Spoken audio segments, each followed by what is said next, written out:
And good evening if you're on the west coast of the US, and good morning if you're in the UK or Europe.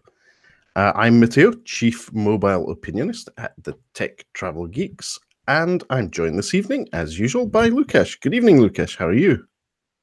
Hi, Matteo. I'm fantastic. How are you doing today? Good. Very excited about MWC. It's just round the corner. For us, literally less than 48 hours away.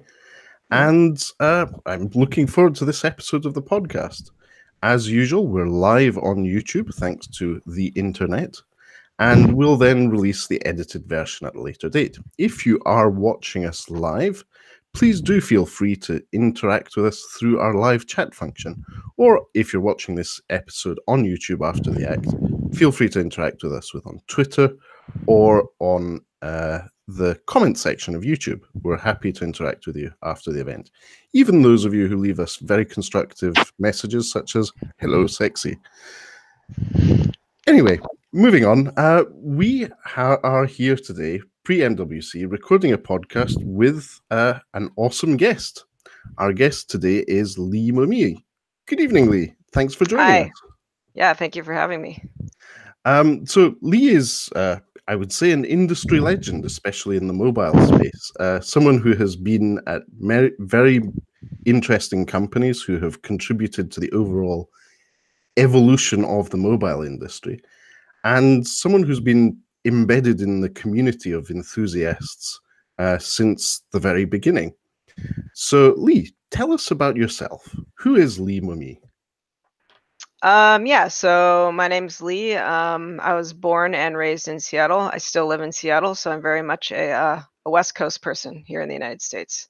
I did have a short stint on the East Coast where I went to graduate school, but in that period of time, not only was I trying to learn more about what it might be like to be on the East Coast, but I also learned that I belong on the West Coast. So I'm back here now. I live and work here, and currently I work for HTC Vive. So I'm on the content and partnerships team there. Content obviously meaning VR content. So we're trying to bring great VR titles to our customers. So that's where I'm at right now. Previously, I've had a number of roles, including software engineer, product manager, developer evangelist, consultant even. So that's what I do during the day.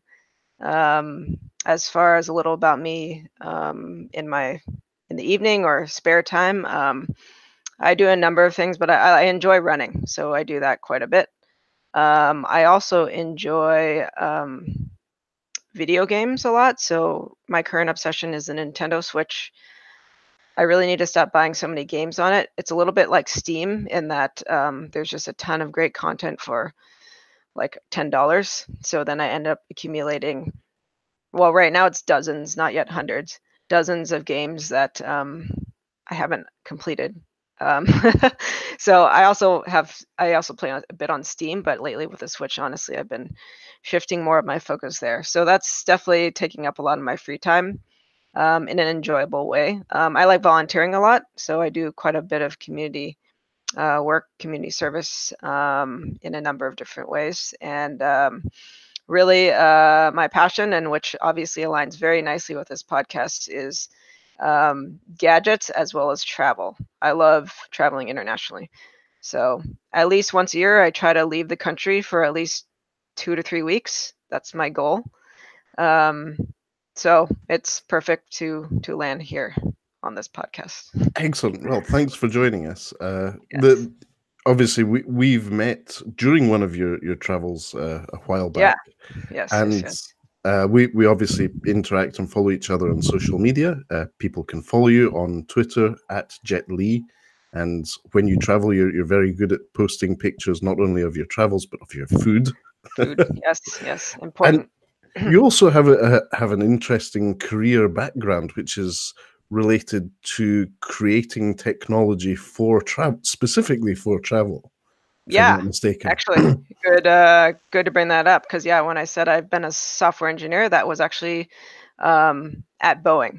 So that was my first job. I spent 5 years there.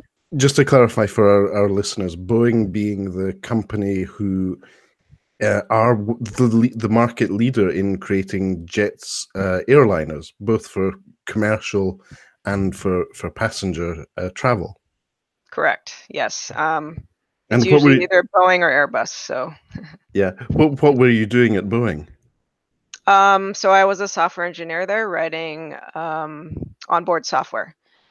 So this was not flight control software. So there's different levels of software depending on how close you get to actually some of the, I guess you could say, critical functions of an aircraft.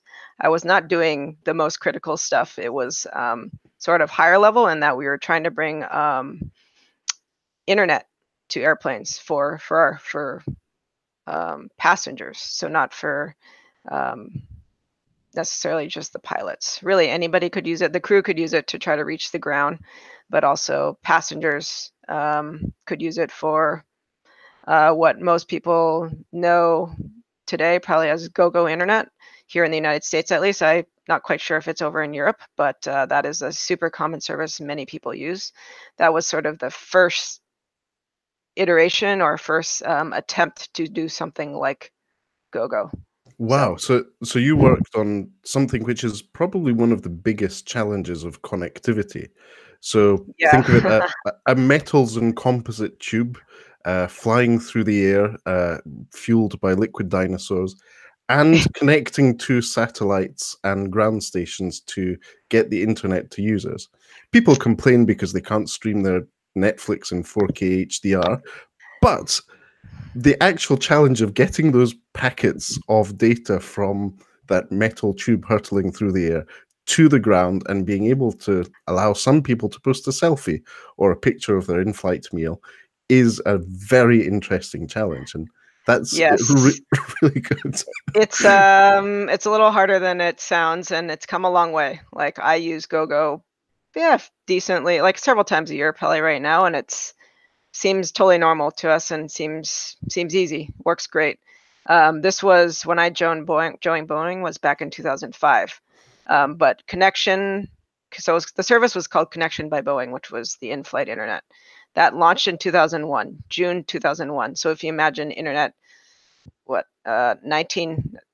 18 years ago on aircraft, like that's a lot. Like that's a significant thing to do 18 years ago. And the challenge was it works completely than it does right now with something like GoGo, where it was actually satellite to ground. So from the ground, there was a ground station. It would beam up to the satellite, and that satellite would beam down to the airplane. So it was a very long path to get to the internet. Because now they use cell phone towers to go direct to the airplane, which is cheaper and a little faster. So the experience is better. It's a very, very interesting challenge, and I use it myself, especially when traveling to the US. Okay, is it GoGo or are you using something else? It's usually with Delta, so yes, it's GoGo. Okay. And with if you're a Chromebook, a Google Chromebook user, you get free passes for it. So I always tend to have those tied to my account, which means that I have my long haul flight usually covered at zero cost, which is great. But then I've also noticed if you're a T-Mobile US customer, you get X amount of free hours of access, which is always great because I always have a T-Mobile US SIM card. Yeah, it's 1 hour on domestic US flights at least. So yeah. But the great thing about GoGo is they have whitelisted certain messaging apps and providers, which means that everyone has basic text messaging facilities through Facebook Messenger, Instagram, WhatsApp, I believe Apple iMessage as well, and a few others. I think you're right. Yeah. So it's a really great and useful service. In a way, I personally find it a way of getting away from airplane anxiety, because I don't have this anxiety of I'm in the air for 12 hours, I don't have contact with the ground. Yeah, unfortunately, I often get that anxiety too, and get the itch to. Got tons of missed notifications otherwise when you hit the ground. Exactly. Yeah, continue. Go ahead. No. So I was just going to say, so you too suffer from this. We're modern people who are addicted to the internet. Yes. Yeah, I can definitely admit I am addicted. One thing I wanted to comment on is that when Connection launched in June 2001, you guys probably don't remember the date, but September 11th, 2001 was 9/11. So that severely affected the business of Connection and of Boeing. So that really changed things around as far as some of the launch partners that were committed to launching with the service. And I don't want to go into a whole Boeing sob story about what happened there, but like I think they ended up having to grow a route that was not cost effective at all due to those satellites being about $15 million a piece to launch. Versus now we're not using satellites, we're using cell phone towers, so it's a lot cheaper. But just some commentary there on some of the infrastructure and equipment that was necessary to get the thing working. Yeah, it is really noticeable. And when you're sitting at the gate waiting for your flight, you can actually see the aircraft that have been built with this sort of connectivity into the aircraft. They have the sort of hump or circular button on the top of the fuselage. Antenna, yeah. Yep. Yeah, and so you worked at Boeing. That must have been very, very exciting and given you some very interesting insights into how aircraft are made. It was fun, yeah. Not only was I working on some of the onboard software, but also just getting to do some of the fun stuff, like go on the Boeing factory tour and see like the biggest standing building in the world. At the time, it was the world. I'm not sure about 18 years later, where they made some of the airplanes like the 737, etc. So yeah, and some of the wind turbines. You could see one of the coolest things, because I was also an intern there, was they take you to the wind tunnel where they test how engines contain explosions. If something hits the engine midair, they do test for this. So the cool thing is they throw frozen turkeys into the engine and see what happens to make sure that the explosion is contained within the engine. If a bird strike happens, the term is actually bird strike, to see what happens if birds hit the engines. And obviously it does in their tests, and that's the goal. But it's just some of the things they test for is quite fun. Or as simple as, I think this is on YouTube, but you can see when a plane's coming in, if it lands and it's not landing flat and the tail is down, instead it kind of bounces on the back wheel down the runway, which looks super scary. Like I would not want to be on the airplane when they're testing that, but it is able to maintain balance and eventually, like, you know, coast to an upright position. Like that's pretty cool from a physics perspective, engineering perspective, to to make it stabilize and be able to come to a safe halt at the end of that. I'm wondering if they test for drone crashes now, since drones became so popular. Good question. I don't know the answer to that. Yeah, all kinds of new factors that are in play these days. Yeah. So in the UK, they just announced, I think today, that they changed the rules for drones near airports. It used to be 0.6 mile from the airport was banned, and now it's 3 miles. So they increased this 5 times because we had some incidents in London, near London, in Gatwick, where the whole airport was stopped for how was it, like 2 days? Oh my god. Yeah, so they just announced today that they're changing the law because of something weird. Unfortunately, it usually takes some specific incident to create new rules like this. Precedent, yeah. Because somebody did something. Exactly. And just to explain to our listeners, the Tech Travel Geeks have a vested interest in this. If you've watched any of our video reviews on YouTube, the ones Lukasz lovingly edits and manages to shoehorn drone footage into, we have a lot of drone footage of Edinburgh, in particular of Christorfen Hill. Lukasz, is Christorfen Hill now excluded from drone flights? Potentially. You tell me, you live there. Is it 3 miles away from the airport?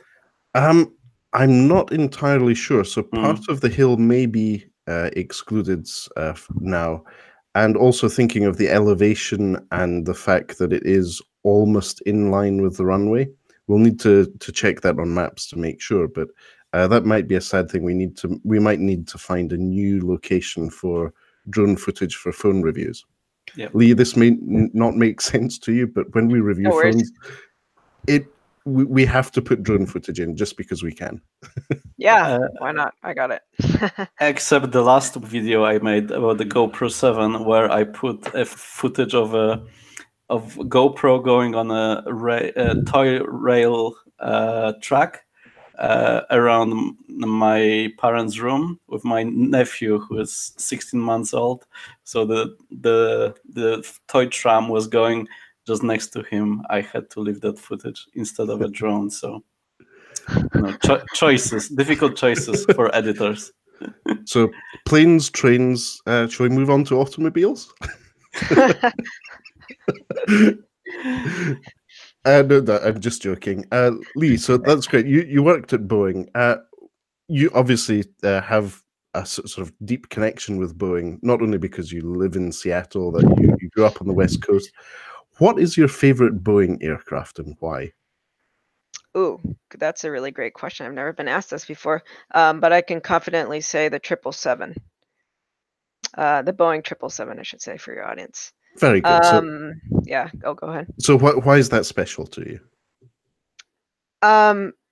So two reasons. The first one, it is just so comfortable as a consumer, as a passenger to ride that thing. It's, for example, I've flown to Taiwan twice in the past 4 months. Both of those flights are 777s. There's just so much space on the thing. It's crazy. Double aisle, twin aisle, I guess I should say. It feels like economy has a little more room than some of the smaller airplanes, whether it's Boeing or Airbus. Yeah, so from a comfort perspective, it's great. The second reason, which I do not have I'm not firsthand witness to, but I heard from Boeing coworkers who were there that when they first assembled the 777, because airplanes are constructed in pieces. So, you got the rear section, the middle, which might be one or two, depending on how big the airplane is, and then the front section. They build those all separately, and then at the very end on the assembly line, they snap those together. I say snap because it's supposed to be that easy. In the 777's case, supposedly it actually was that easy. Obviously, this could be a Fisher, a long tail, which is become skewed a little over what it really was. But supposedly when they put those pieces together, everything fit together just perfectly, right? Because often they'll try to put it together. It's like, oh, nope, not quite. Got to make a few adjustments here and there because some things are off or misaligned. But the 777 supposedly just came together. I'm pretty sure it's a little harder than that. But it feels like such a premium airplane when you get on board. I just have such a great experience when I've ridden those. Awesome. Well, why wouldn't I like it? So exactly. And when you plan your travel, do you actually make decisions about what day or what airline you're traveling based on what aircraft it is, or are you just pleasantly surprised when you do get a 777? A good question. So when I fly to Taiwan for work, which is where HTC's headquarters is, I'm lucky because that flight, Seattle to Taipei, always a 777 if you fly EVA Airways. For other trips, for example, when I go on vacation, which is often internationally, I definitely am paying attention to what airplane I'm on. I've yet to, I guess, not take a trip or vastly change the itinerary based on the airplane. But I'm still definitely paying attention, especially if it's more than 6-hour flight, I would say, which is like Seattle to New York. If it's longer than that, I would ideally have something with a little more comfort level, like a 777. But I haven't actually changed or canceled or modified a itinerary based on the airplane model. That's interesting. Lukasz, how about you? Have you made any decisions about travel based on what actual aircraft you're flying on? No, not really. But recently, I had a chance to fly the 777. Was it to Dubai on Emirates? Sweet. And that Awesome. was Emirates is really, awesome. Yes. yeah. And the best thing was it was my first experience with the business class, so that was epic. Really, really enjoyed it. Awesome. So, yeah. So I've just finished booking, well, 2 vacations for this year, both involving the west coast of the US, and our decisions. Seattle. Sadly, not this year. So we're flying to LA in May, and then from LA we're doing internal flights within the US. But our decision making on what time of day and what flights to choose actually revolved around which aircraft to go. And we did choose a KLM flight that was on a 777 going out, despite it being slightly more expensive. It was £30 each more expensive, but we knew that that extra comfort, both on the way out on the 777 and on the way back on the new KLM Dreamliners, really made the difference for us. So we decided to do that rather than go with the older 747s or the complicated Delta connections that involved an older Airbus A330. This is in part due to the fact that I'm a bit more sensitive than others to aircraft cabin pressurization. So if it's older aircraft, I tend to feel a bit queasy and sometimes faint. Okay, got it. Yeah, you bring up the 787. So that's the airplane that I worked on when we were bringing internet to the aircraft. I have still not flown that aircraft. Like, the stars have just not aligned for me to take any of my international travel on any 787. So I'm still kind of like bitter about that because that's the airplane I worked on. So I might actually have to seek out a flight which specifically is on a 787 sometime in the next few years if that doesn't happen by chance. Seeing the way that the industry is going, I wouldn't be surprised that you wouldn't have much choice at some point, because Boeing is having an output of 787s, or Dreamliners as they're commonly known. Very high output. They're very popular aircraft, both with the airlines and with passengers. And one of the key factors, as well as the bigger windows with polarization, is the cabin pressurization. It's as close to ground or sea level as you can get in the industry at the moment. Awesome. Really so good. Do you notice a difference when you have ridden it? Yes, I definitely do. Also, because I tend to eat less on aircraft nowadays, it also gives me less of a jet lag once you're there. So cabin pressurization may not sound like much, but if you're traveling long haul, especially changing time zones, it does make a difference, at least to me, in how you feel when you get there. Whereas with the older, noisier, less pressurized cabins, you tend to get a bit more jet lagged. But Dreamliners, as I said, they're being delivered very rapidly to a lot of customers. I've flown Dreamliner with Qatar, from Edinburgh to Doha, and to Dubai with KLM, and also to the US with KLM. So it's a great aircraft. If you have the chance of choosing when planning travel, I'd say go for it. It's really worth the experience.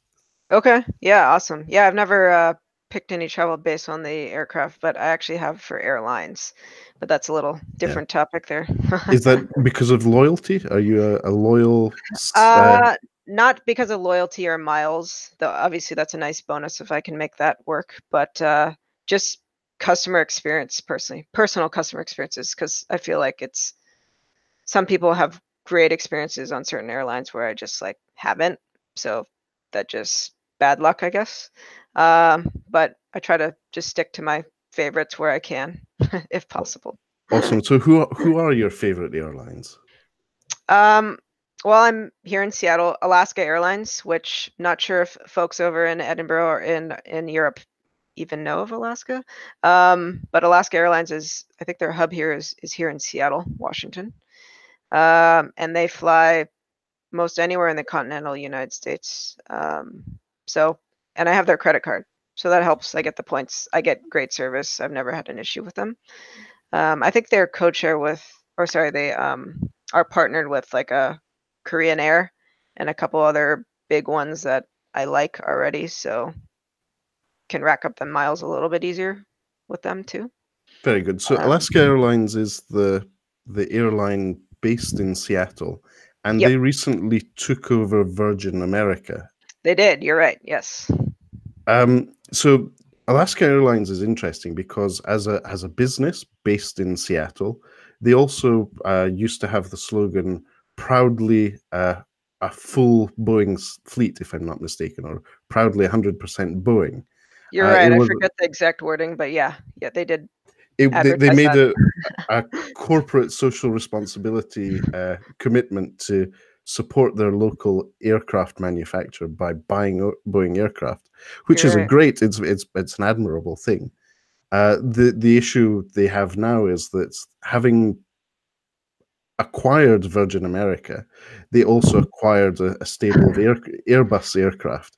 So that slogan is being phased out, which is sadly part of industry dynamics. That's what happens. Much the same as China Southern Airlines trying to get rid of all SkyTeam memorabilia, signs, and signage at the moment because they left SkyTeam recently.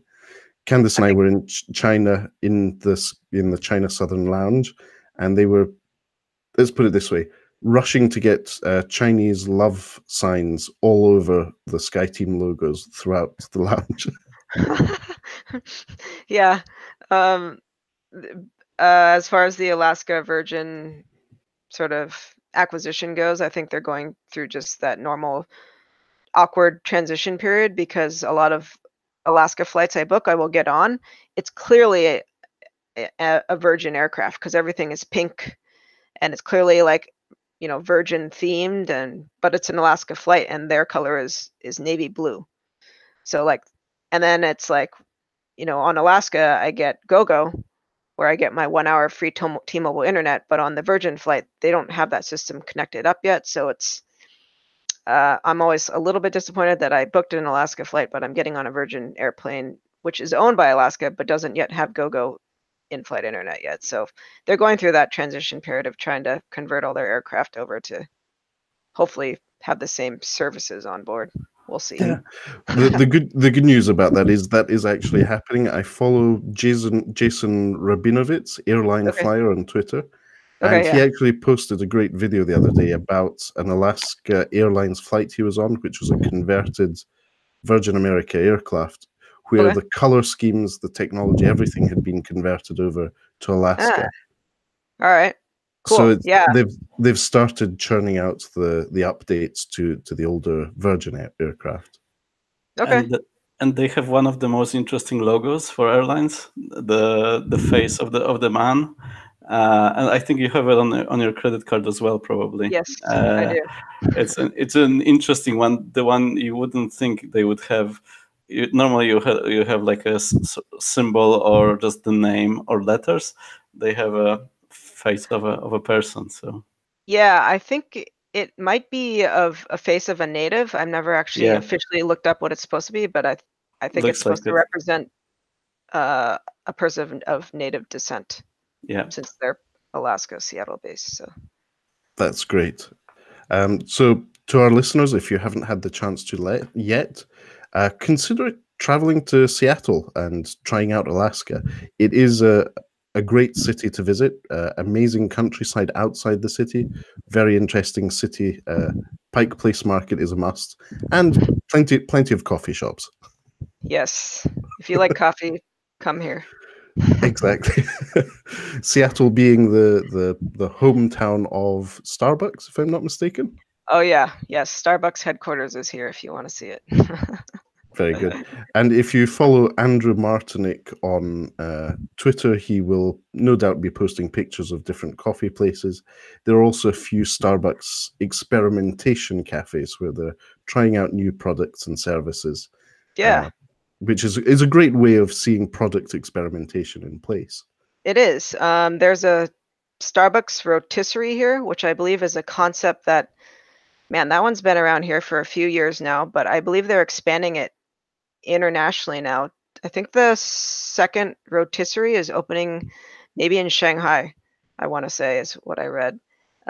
Basically, a Starbucks rotisserie is, in essence, it's a very large Starbucks that is more than just a coffee shop where you just go in, order your drink, grab it, go. Maybe there's a few seats around. This one is actually a full full experience, I guess I'll call it, where they might even offer some classes in there and coffee tastings, and there's lounge areas where you can hang out for, you'd feel comfortable in there for a good few hours. Though I think probably people hang out in Starbucks already for a few hours, but this one's a little bit bigger. So I think they've expanded that internationally. So and then there was another one which they tried that I don't know is going anywhere. They started serving alcohol in Starbucks. This one was like, man, probably like close to 10 years ago. I don't know if that one ever went anywhere, but they were serving beer and wine. Wow. Trying to get people to stay longer at Starbucks, that sort of thing. Yes. That's what's great about Seattle, is it's sort of a test bed for a lot of Seattle-based companies like a Starbucks, like an Amazon. I was just about to ask about this because Starbucks wants to keep you as long as they can in their stores. Amazon are doing the opposite with the store where you can come in without any, you get out without without checkout counters. Have you tried this? Yes, Amazon Go. So huge deal when it opened up. Was it maybe a year ago? Basically, it's a mini, it's like a convenience store size store with food items, and they might have a few small other things at the register, but primarily it's food, some prepared foods, your sandwiches, snacks, bottled drinks, some fruit, chips, etc. You can go in, grab what you want, and walk out the store, and you never talk to anybody who works there. The prerequisite to do that is that you have the Amazon Go app on your phone, so it knows who you are, it knows what you've walked out of the store with, and just charges you based on how much those items cost. But it's a great frictionless experience. Definitely was a novelty when it opened. Visitors definitely still find it a novelty because I see lots of tourists crowding into the thing, whereas Seattle folks have finally gotten accustomed to it because now there's, I think, 3 or 4 in the city instead of just one. It's great for people downtown who are rushing to a meeting and just need to grab lunch and like literally run out the door without paying, meaning taking their wallet out. It charges you, but it's just faster. So that's another good example of a experimental model that a company's tested in the Seattle market for sure. That, and I think probably Amazon Fresh and Amazon restaurants did not exist or still do not exist in other cities, where you can order fast food and someone will deliver it to you from Amazon, or you can have your groceries delivered to you, which I personally use purely as a cost savings thing. I just too lazy to go to the grocery store. They will deliver it to my doorstep. So via drone or just normal not yet. Humans? That's the next step. I'm sure of it. Nope. It's just they pay a delivery person just like somebody who drops off your packages to drop it off. Usually it's early. Well, it's always early morning before 7 a.m. or I think after 7 p.m. They've got those 2 windows for delivery of groceries. But it's great. So right now they put it on your doorstep. However, I should say I also have Amazon Key. Amazon Key is where your packages are delivered in your house. Obviously, with your permission. You've selected your delivery to be in your house. So there's no reason why they can't connect grocery delivery to being in your house instead of on your doorstep. In fact, personally, I would love it to be in my refrigerator. I really like, why bother at that point? Just come into my house and stock my refrigerator, which I know really freaks out people, and it would definitely take some getting used to, but that'd be pretty nice. Like, come home and your fridge is stocked full of everything you need. Does Amazon Key know your home or not, or do they just come in? Oh, okay, good question. I noticed they've adjusted this process since I got it starting at launch. initially they would ring the doorbell just as general process, open the door, put the stuff inside, close the door. That's the end of your delivery. Now they knock / ring the doorbell, whichever, to see if somebody's home. They wait for 60 seconds, it seems to be, to see if anybody's going to come to the door. If nobody's there, they'll open the door and put it inside. Probably because they've had a number of privacy complaints from folks saying, I was home and I was running to the door, or like I was in the bathroom, or I have no idea what, but it's definitely a reasonable thing to ask them to do. Yeah, social norms still have to catch up. Yeah. But it's a great idea that both Amazon, Starbucks, and potentially Boeing, if they start building delivery drones, can work in this sort of Seattle synergy hub. Yeah. Microsoft too. Yeah. It's a great innovation hub that maybe doesn't get shouted out about as much as Silicon Valley in California. But very great place to watch from a distance for us, and maybe take some learnings and apply them elsewhere. Yeah, definitely. Excellent. So we've touched on product and experimentation. Leigh, what is it you do? You mentioned that you're working on partnerships at HTC Vive. Mm-hmm. What does your day-to-day job entail? What sort of products are you working on? Yeah, so currently I am, I should start with some basics. So Viveport is our content distribution platform / store. So you can go to Viveport and get content that will work on any of your HTC Vive devices. That was how it started. It's still like that. However, we've since added some additional features. For example, you can go to Viveport and buy content for your Oculus Rift. So it's, as you can see, sort of the direction that I believe we're moving is becoming a general content hub for not only Vive specific products, but any VR product. So Oculus, I think that feature was added last summer or fall. I don't remember the exact date, but so that's what Viveport is. You can go there. Got a desktop app. You could go to the website, mobile app to download or just research content. So where was I going with that? Oh yeah. So Viveport. I'm actually on the Viveport team. So when I say content and partnerships, that's a very broad term, but generally I'm looking at acquiring or partnering with content developers to get their content onto the Viveport platform. That could be a PC VR application. It could be a mobile VR application. It could be actually a mobile, it could be a VR 360 experience. So there's movies and such. It doesn't necessarily have to be a game or an app. It could be a cinematic type application, that sort of thing. All that stuff lives on Viveport, and so I'm working with various content developers, content creators to basically try to work out an agreeable deal or contract, depending on how formal it gets, to have them come to Viveport. That can involve many things. It obviously involves marketing promotions often, good alignment on timing. For example, Viveport does lots of sales around when many people do sales, whether it's Christmas or back to school or other specific holidays where promotions happen. So that's when is a great opportunity for us to promote various VR titles on our store, and those developers can offer promotions on their content as a sale.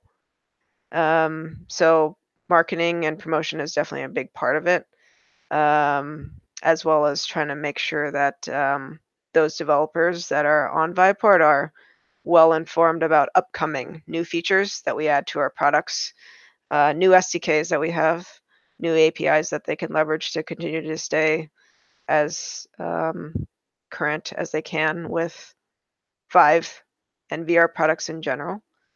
So it's a bit hard to quantify sometimes because every conversation can go a different direction when it comes to talking to content developer. But it's fun because I talk to people globally, Asia, Europe, South America. I talked to quite a few Brazilian developers lately, a bunch of them in Sao Paulo, so that was fun. I've never been to South America yet, actually. Obviously, plenty in the United States and Canada. So yeah, I am on Skype late at night. Sometimes it depends where that developer is. I usually try to jump on the phone with them and just learn more about them as the first step. So that's great. So you're a sort of end-to-end solutions product person for HTC Vive. Does that summarize it? Yeah, I would say the content team is that we have to know, or we have to understand and be able to speak towards, product questions, marketing and promotion questions. Questions around what kind of sales they might expect, product support questions. That sounds really interesting. Yeah, developer relations. So yes. So a very wide mix of end-to-end solutions which need to be made to get the games and content to users. Yeah. Sorry if I may jump. To me, it sounds a bit too interesting. I struggled a lot. End of last year, I struggled a lot not to get a Vive. I played Beat Saber and I loved it so much that I really, really wanted one. I ended up not getting it, but now I'm like, oh, maybe I should have. Beat Saber is just the best thing ever. So always an opportunity to get our next product. And the craze, the Beat Saber craze, it's still going. Like that game is unstoppable. Those guys are unstoppable, what those developers are doing. Because I feel like that craze started shortly after I started at Vive, like 10 months ago, and people are still going nuts over that game, which is awesome. I think that's great, but I didn't think it would last this long. Yeah, it's quite awesome. Matteo, did you get a chance to play it? Yes, I did. I was at an event.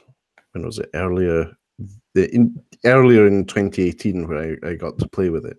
I had been watching a lot of content on Twitter. Our friend Shen, who also works at HTC Vive, had been sharing videos even before the product was released, and it really caught my attention. Also, our friend Joanne, who we work with, she had been sharing lots of information and interesting videos about it. So that caught my attention. Myself, if I had the final jump to get an HTC Vive, that would be the main game I would be playing. Much the same way as I get an Xbox for Grand Theft Auto, whatever version comes out, I would get HTC Vive just for that one game. Yeah, that's I'm not surprised to hear you say that. So where do you see the content going? What do you think the biggest thing will be in the coming year for HTC Vive in terms of what type of content can you see coming on the horizon? Type of content. So that could be interpreted in a few different ways. Cinematic documentaries, right? Games, educational content. Yeah. So mobile content, and I don't want to say that simply because that happens to be my focus right now is on mobile content. I do know the most about it. However, just in general, the way the VR industry in general is moving, as well as what I see at Vive, the all-in-one headset. So we use this acronym AIO, all-in-one. So I might use that again here. Those all-in-one headsets, they're just people want that. They do not want to always have to tether to a desktop PC, which is a considerable investment in terms of dollars, but also you're literally tethered to a machine, so it limits your your freedom as well as the how immersed you are in the experiences. If all of a sudden you hit the end of your tether or you feel wires around you, like ideally like that doesn't exist, right? So I think that mobile content, which is what runs on those all-in-one systems, is definitely a trend, if not like the most, you know, important or significant direction where content is headed and where content developers should be paying attention. I think that in terms of type of content, as far as yeah, the experiences, I don't know if I can say that I think this is where it's headed, but like I love to see more educational content. Plenty of games out there. I love playing games, so not saying that there shouldn't be more of that, but I think where VR is really super powerful is in the educational space. And education obviously is a very broad topic. That could be education as far as, yes, students and learning how to do something. It could be learning a craft or maybe some sort of artistic ability. It could be enterprise, actually. It could be learning how to design something, how to architect something, how to do surgery, you know, lay power lines or something potentially very dangerous. So I think that space really is, it's super powerful, and I'm really excited to see what people create. It's going to be awesome. That's super exciting. What about travel? That's my dream feature, like going across the Great Wall of China, or you know, walking through the Louvre. Do you see much of that content already? Yeah, there's definitely at least a handful, if not more, titles out there that are trying to inspire people. Well, either one, inspire them to go there, you know, IRL in real life, or, you know, for maybe somebody who can't go, whether that's due to cost or, you know, their physical ability to get there, something else that's impeding them, allows them to do it anyway. And hopefully, you know, especially as VR continues to improve, that it really gets that good where it gets as close as you could hope to an actual duplication of that experience. So yes, to answer your question, it does exist. That sounds really exciting. One of the things that obviously in our day jobs we've looked at and considered is having a VR experience for hotel rooms. When shopping for hotels, when browsing hotels for travel planning, yeah, more often than not, you get a fisheye lens picture of a hotel room, which looks great. But then when you actually turn up there, it's quite cramped and there's no space for your suitcase, sort of situation. So VR, I think, could solve that problem. I'm a bit less sort of inspirational and a bit more pragmatic about my vision of where I see VR going. You mentioned the all-in-one or AIO version of HTC Vive.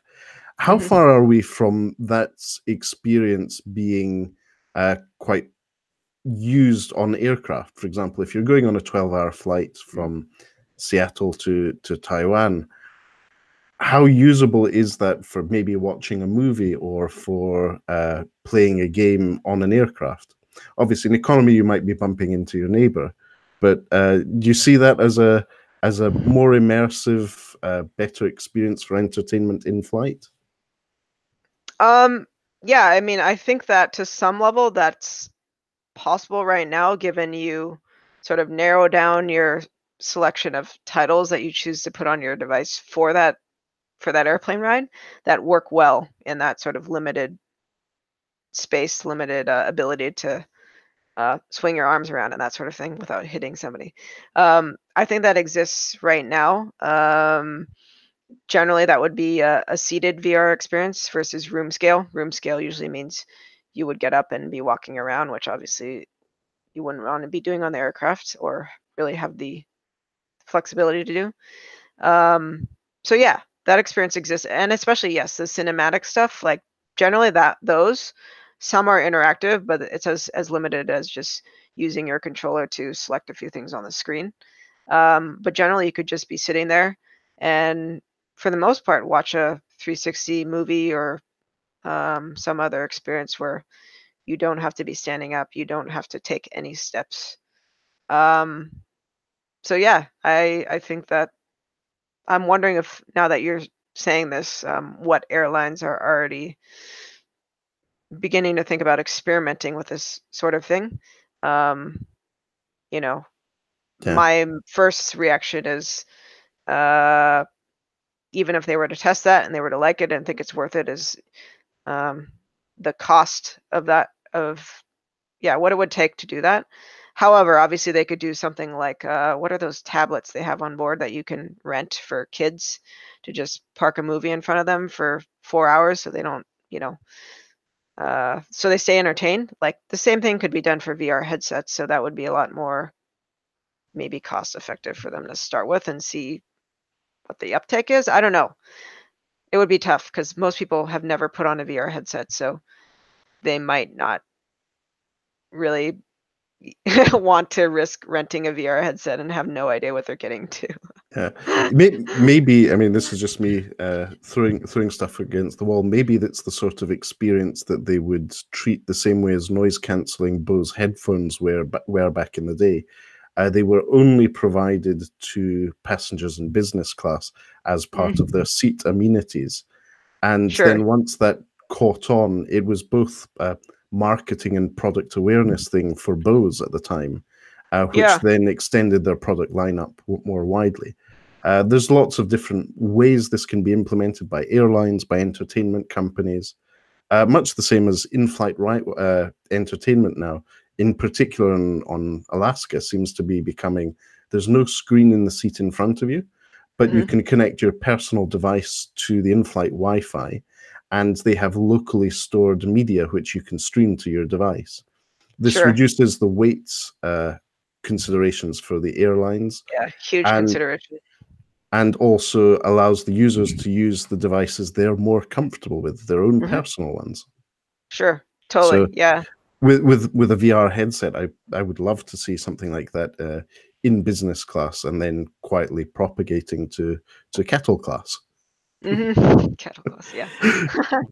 I have a question actually slightly related. So we have a few of the friends of the channel on our chat. We have Peter Holden, who will be seeing in Barcelona in a couple of days, and we have Ant Pruitt, who we had on the podcast the other week, and he asks, seems like regular people care more about AR versus VR, so AR, augmented reality versus virtual reality, because of the smaller barrier to entry. Would you agree? Well, first I'll say I hear this a lot. Many people say to me, like, oh, I think AR is much more approachable than VR, or I think that AR will be first over VR in terms of, I guess you could say, mass adoption. And the reason I think is because people think it's more approachable, which I can absolutely see why they would think it is. For example, Pokemon Go, like, that's an AR app. Like, it does use AR. It's not particularly immersive, no, but it starts to creep into that area. I really don't actually have a strong opinion on whether AR or VR will sort of lead in that space. I think there's great use cases for both. Thinking out loud here. Yeah, I when I hear this discussion, which as I mentioned, I do often, I don't have strong reactions one way or the other to be like, nope, it's VR, or nope, definitely it's got to be AR. I'm excited by both. I'm just excited to see XR, experiential reality, just become part of people's lives. And actually, that sort of thing, even AR, that is supported in some of our Vive products. I'm not sure about Oculus, but some of the things that are possible, for example, on the Vive Pro, you can do VR. You can create AR experiences in it if you want to, if you use our SDKs properly. there's demos out there, you can see it. So I think that most people, when they think Vive, they only think VR, which for the most part, yes, we only do VR, but AR is also possible, and haven't seen that many people attempting to do AR applications with what's possible in our Vive SDKs, and I'm not sure why that is. Like, is that just because they're not interested, or they would prefer to do VR, or they think that people want VR apps over AR apps? No idea. Don't have any quantitative metrics there to back up any yeah, That's anything great. for sure. So So to wrap up the VR or virtual reality conversation, I'm going to ask you a fun but maybe also difficult question, thinking to our friend Russell Holly from Mobile Nations. Virtual reality headsets with googly eyes, yay or nay? And why? virtual reality headsets. With googly eyes stuck to them. Oh, okay, Russell. The question is yay or nay? So do you have googly eyes on your personal VR headset, or would you consider putting them on? I do not, personally. Okay. I have a skin on mine, which is a fallout skin, which sort of covers the whole device. So I don't actually have eyes on mine. Okay, then. It's just a very, very comedic thing that I see every time I look at content from VR Heads. Russell Holly's property on Mobile Nations is the Vive headset or your competitor's headset with googly eyes on them. And suddenly it gives the product so much character and craziness that it just makes me smile. So if you don't have a chance yet, check out Russell Holly on Twitter or on Instagram. Yes, I will. Thanks, Russell. It's always very, very amusing. Think of how even more amusing it would be if you were sitting on an aircraft next to someone wearing a Vive headset with googly eyes, and they turn around looking at in-flight content, and the googly eyes are staring you in the eye. It's a bit of a nightmare scene. Great. So Leigh, obviously you mentioned all-in-one headsets and mobile. You have quite a history in the mobile industry. Is there anything you particularly remember fondly from the crazy days of mobile and how we went from feature phones to smartphones? Is there any product or feature that you really think changed the world that you were in some way involved with? Oh, ooh. Change the world, man. It could be as little as a selfie camera or a minor feature, but you think that was really important to some people. Yeah, let me think about this. Because when I joined HTC. So for background on myself for the audience, I've worked for HTC twice. This is my second stint. I'm at Vive right now. I used to work for HTC previously before I went somewhere else for a little while. I was there from 2011, 2014. So about almost 4 years. So when I was there the first time, that was Android. So that's why Matteo is bringing up mobile. And go ahead. It was the crucial, I would say, growth and maturity phase for the Android platform for HTC themselves. It was a very important period in terms of products, features. HTC were the flagship within the Android ecosystem for quite a while, especially that 2011 to 2014 period. Yeah, I'm trying to remember what version of Android we were on in 2011 when I started. It might have been Gingerbread. Yeah, we were going from Froyo to Gingerbread at the time. Yeah, and I think the HTC's Thunderbolt, which for those US customers on Verizon might recognize, had launched, and I just remember the first day I started, I just got a boatload of like new phones to check out and take home, and it was like the best thing ever. We're going way off your question here of like No, that's great. It gives us a bit more context. Okay, yeah. So when I was there for about 4 years, it was all Android. I left for a couple years, went to Cyanogen, which is a whole other story, for 2 years, and then I came back eventually here at HTC for Vive. So two stints at HTC, very different products. One was mobile, the other is VR. So that's why Matteo's asking about the mobile component to, yeah, I guess my mobile career. So when I was there the first time when it was mobile, that was all developer evangelism. So I was one of the founding members of HTC Dev, which was HTC's developer relations group.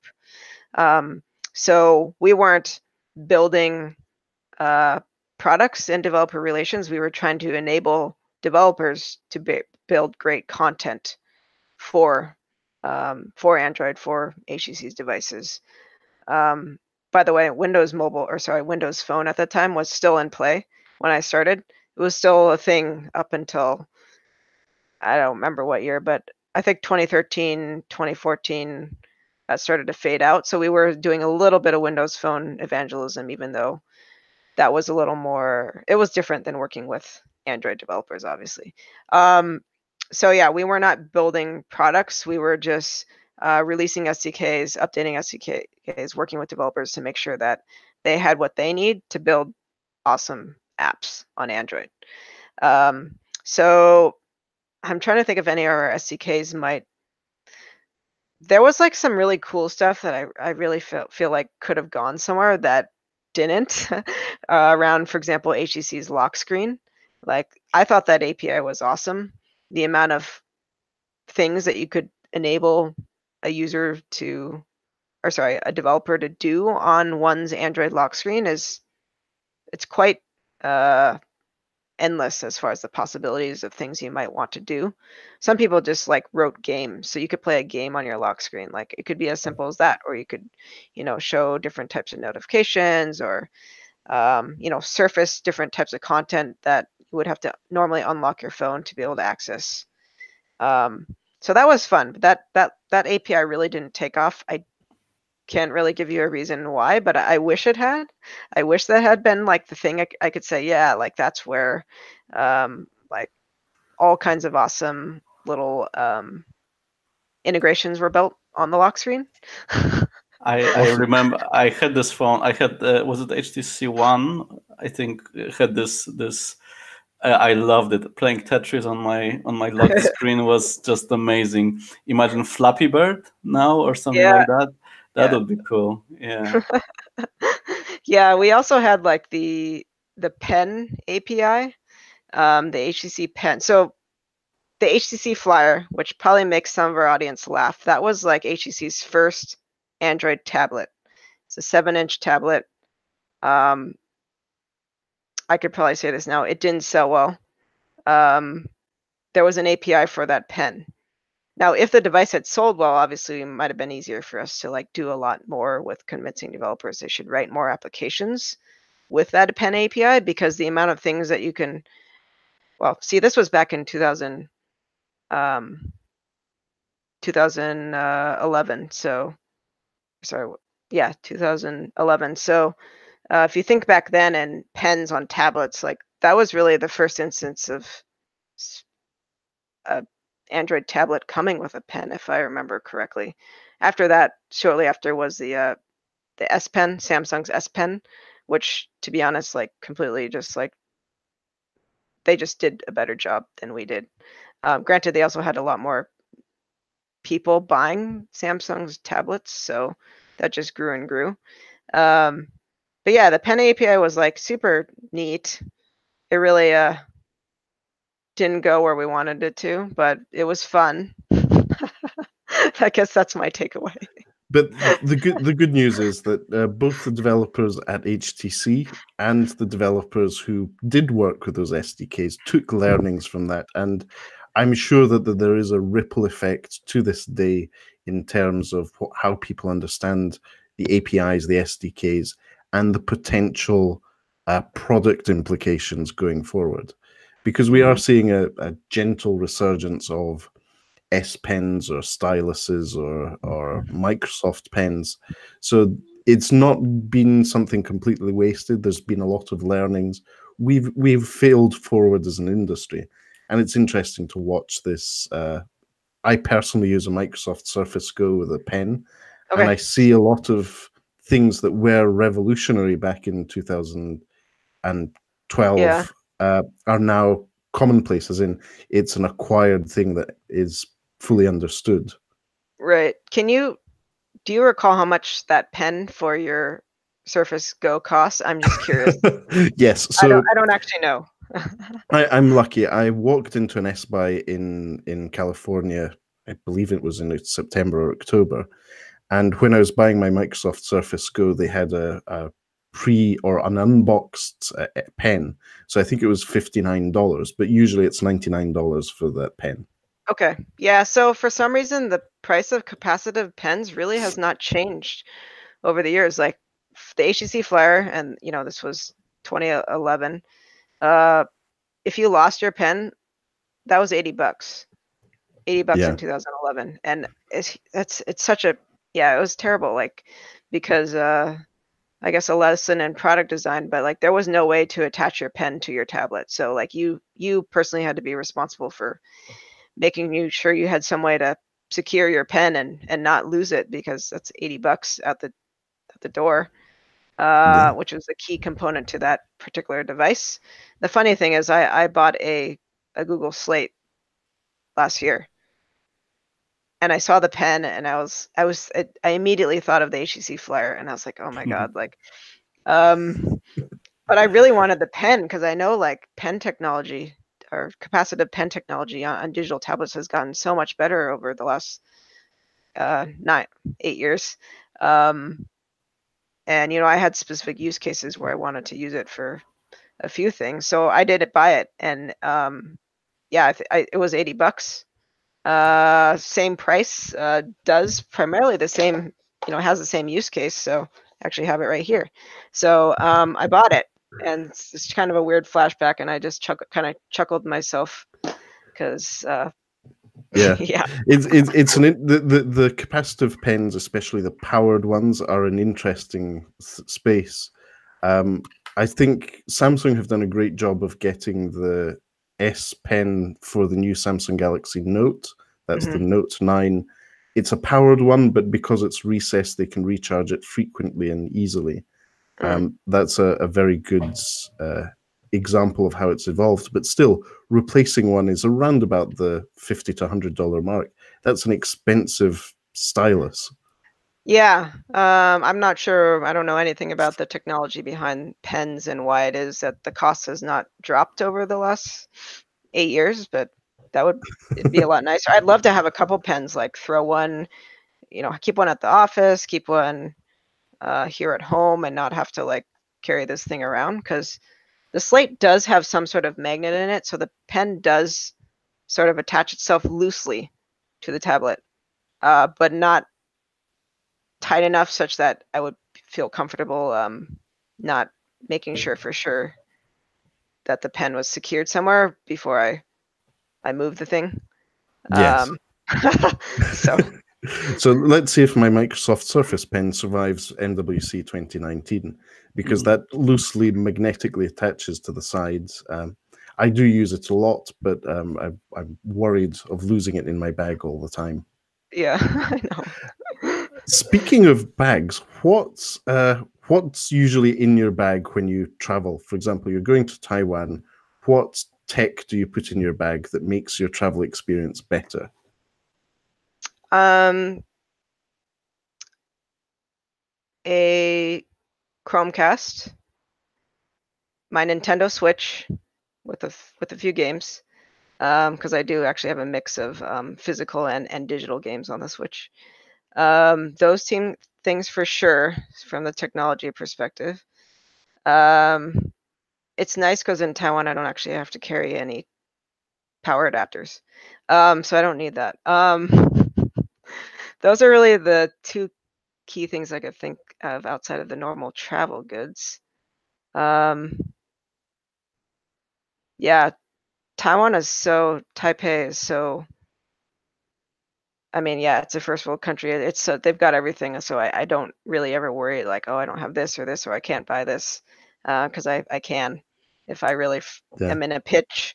Those are really my two key things I pretty much take with me on any travel, whether it's a short weekend trip or an international trip for work to Taipei. Awesome. And when you're in Taipei, are the plugs the same, or do they have a different plug standard? It's the same. They may have one additional one if you want, I think. I haven't really paid that much attention because the first one I always notice is obviously the standard plug that's compatible with the power plugs here in the United States. I want to say it's the same ones that we use here in the US. So yeah, it's just like super easy to travel there. Awesome. No, that's great. Taipei is definitely on my list, hopefully for 2020. Lukasz and I have a colleague from Taiwan who is always convincing us that we have to go. So yes, definitely on our travel list for foods, for culture, for tech, everything that is important to the Tech Travel Geeks seems to be there. Apparently, you have the best dim sum in the world. I go to Singapore often, and I eat at what's the name?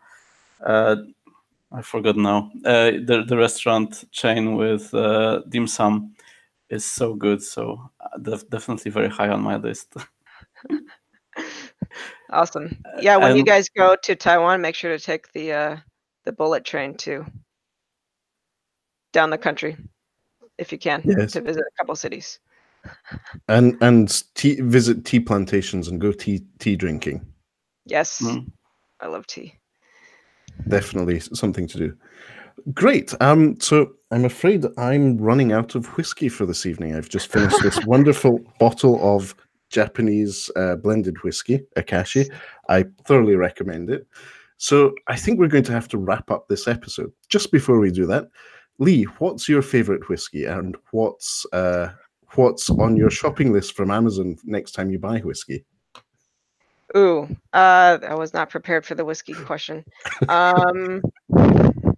So I will say my favorite whiskey. It actually happens to be a Japanese whiskey. It's called Hibiki. Those whiskey drinkers out there have probably heard of it. It's one of the more well-known Japanese whiskeys, I would say. Hibiki. So that one is excellent. I've actually got a bottle of the Hibiki 12, which they stopped making maybe 5 years ago, and for some reason the value of that has skyrocketed. I still have an unopened bottle on my refrigerator, and it's like worth like 4 times the price of what I bought it. I still plan to drink it, so I'm not planning to just keep it like a trading card, because the point of whiskey is to drink it. But I just find that amusing that the value has gone up so much. One of our viewers, Ant, again, is saying Hibiki is awesome, so he seems to be a fan as well. Good. So on that note, thank you very much for being our guest, Leigh. It's always a pleasure speaking to you. Hopefully we'll catch up in person soon at some point. I'll let you know next time I'm in the Seattle area, Sound area. Please do. Lukasz, Tech Travel Geeks, I think that's also another place to put on our list of places to visit. Have to go to Seattle, maybe jump over to Canada, to Vancouver. And if we can fit it in with the Beat the Blurch half marathon, by the me, even better. I've done that one. Yeah, that's great. Yes, Candice and I did that back in 2016. It was an amazing experience, amazing countryside. Also, great donut eating competition sponsored by Zappos.com at the end. I proudly won and have the Zappos hoodie now. Yes, Leigh, thank you for being on the show at a relatively late time of day for you. Lukasz, thanks for joining in and handling all the complicated chat stuff that I can't multitask and handle. And thank you for our listeners, both those watching and listening live on YouTube, and those listening after the fact once we get around to editing and publishing this episode. As usual, you can subscribe to the Tech Travel Geeks podcast on all the places you get your good podcasts from. So Apple Podcasts, Google Podcasts, iTunes, Stitcher, iTunes Radio, and Pocket Casts. If you haven't already, please do subscribe to the Tech Travel Geeks YouTube channel. That's Tech Travel Geeks on YouTube. We don't just have the podcast there, but we also have our reviews, unboxings, and hands-on videos. We're actually going to be setting up a separate playlist and channel within our channel, specifically dedicated to MWC, or the Mobile World Congress 2019 in Barcelona. Lukasz and I are in the middle of packing our bags. We will be going to Barcelona on Friday and giving you frequent updates on our YouTube channel, very, in a way, dirty hands-on videos of products and product launches from Barcelona. So, as I mentioned, please do subscribe to us on YouTube, and thank you for watching. So, this is another episode of the Tech Travel Geeks podcast wrapped up. Thanks for watching and listening, everyone. Goodbye. Bye.